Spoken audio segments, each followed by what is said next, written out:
All right, it should be working again. All right, your question? So my question is like, let's say like what we have right now, the titles table doesn't have us like we can't like we couldn't we couldn't pair it with the cities table. No, we wouldn't pair with the cities table. Right, Yeah. because we don't have it doesn't share the foreign key and the It doesn't share a foreign key, and it really doesn't have any relationship to the title. Yeah. There would be no, I mean, that would be silly to go and build a relationship, force a relationship. Yeah. Wouldn't make sense. So now the titles and the purchases. That's the last one that we need to link. Okay. So a title. Can a title have multiple purchases associated with it? Yes, right? Does a title have to be in a purchase? No. Oops. So does I'm going to get the purchase side in a second, but does a particular title have to have been purchased? No. Yeah. It could be a really crappy book that nobody buys. Okay. Now, from a purchases perspective, what's the maximum number of titles in a purchase? Many, right? What's the minimum number of titles in a purchase? One. Okay. So there's our cardinality for that. Okay. And that's effectively what we did for the example in the book. It's supposed to be a 1. Let me fix it. It didn't look right before, and I probably made it worse there. There. Fixed. Okay.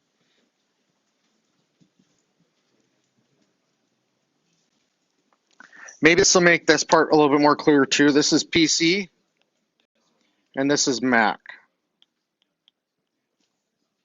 Okay. Hopefully that's more clear now. Yes. So what would the relationship between titles and purchases? Can't you have a title that has no purchases instead of one purchase, the minimum? Right. So it should be a 0. Oh, I miswrote that. That's what I just was saying a minute ago, and I wrote it down wrong. So, Yeah, it should be a 0. okay, so we can have, oops, that's supposed to be purchases. I accidentally deleted that. Okay. So we can have 0, okay, and then we can have many titles, or many purchases of a title. Yeah, there we go. All right. You ought to be able to scroll in. If you need to see this better in the detail, it probably will go better. Much better, I guess, if you look at it that way.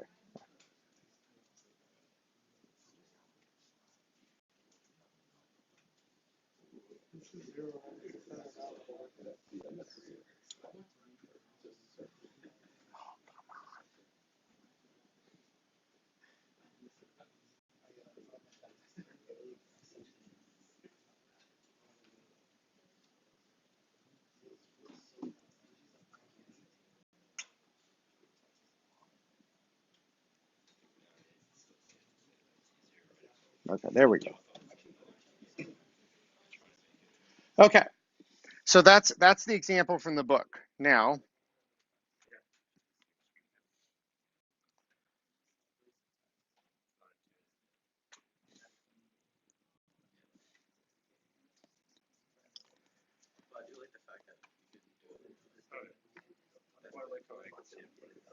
okay, now so for the hypothetical, let me pull it up.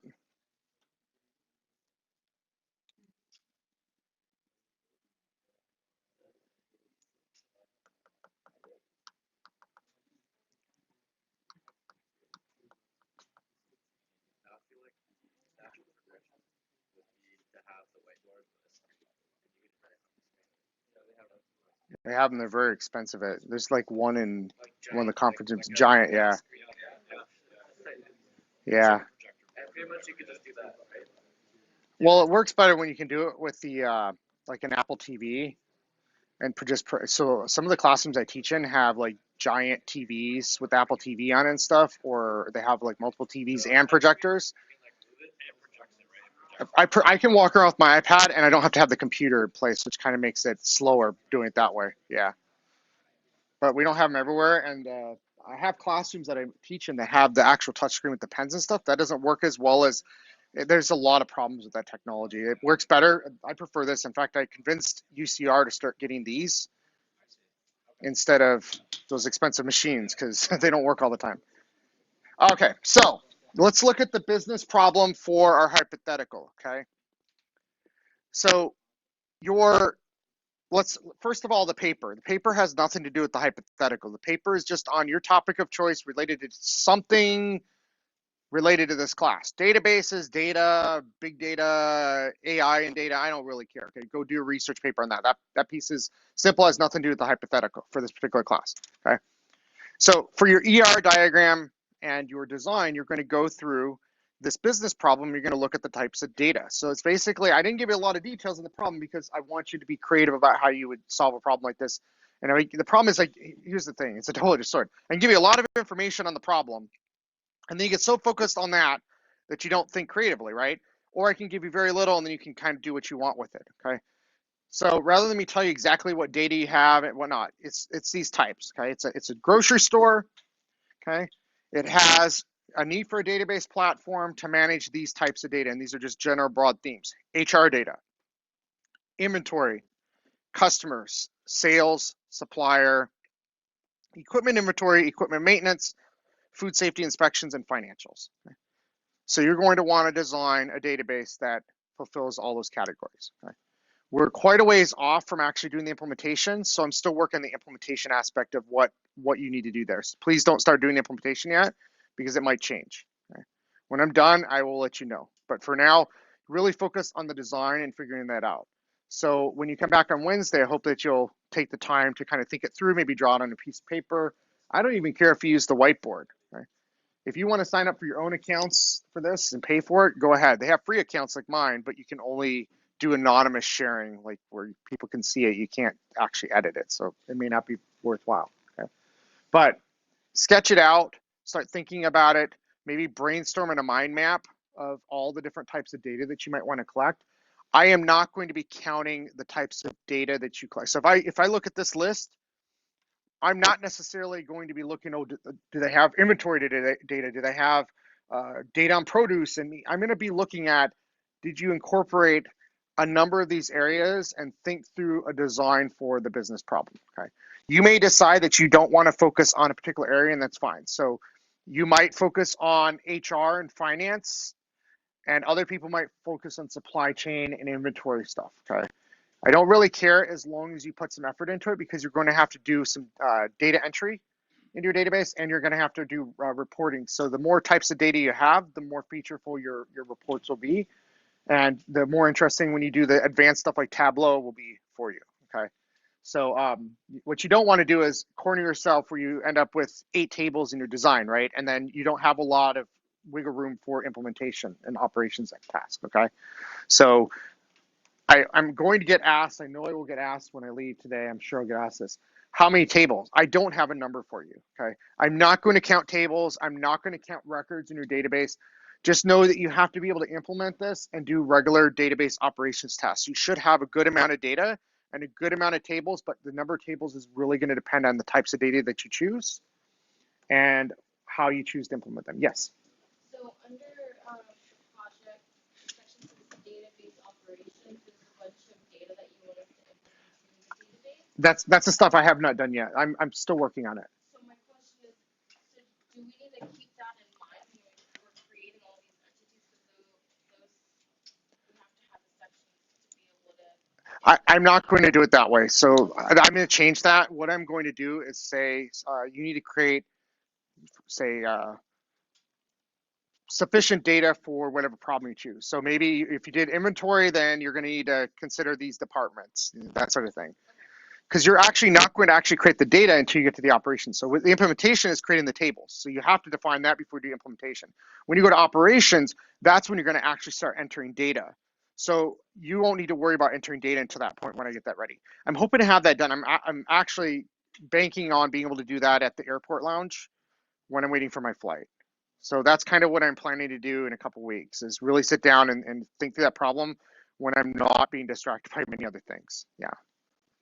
Okay. Was there a question in the back or are you stretching? You're stretching. Okay. Everybody, he was stretching. All right. So going back to this, you're going to want to figure out how best for your team. Okay. In the past, I've given you the problem of just coming up with a company and going out and deciding what you're going to do. And I think that's a little too ambiguous. So I've given you a little bit of a problem, and I've given you some types of data that you can choose from. Okay, that would be potentially a problem for this organization. Okay, but it's up to you to choose which ones and how many. Okay. I don't grade that portion based on the count of data though. It's more about can you do the task? Yes. You can pick and choose, but I mean honestly, if you pick HR, then you're probably tying into say like financial data and some other areas as well. If you're doing inventory, it kind of crosses into other areas. You know, if you're doing food safety, then you might really focus on that and maintenance and inventory and things like that, or suppliers. You get to pick. Yeah, I think the boring thing would be to just do financials, honestly.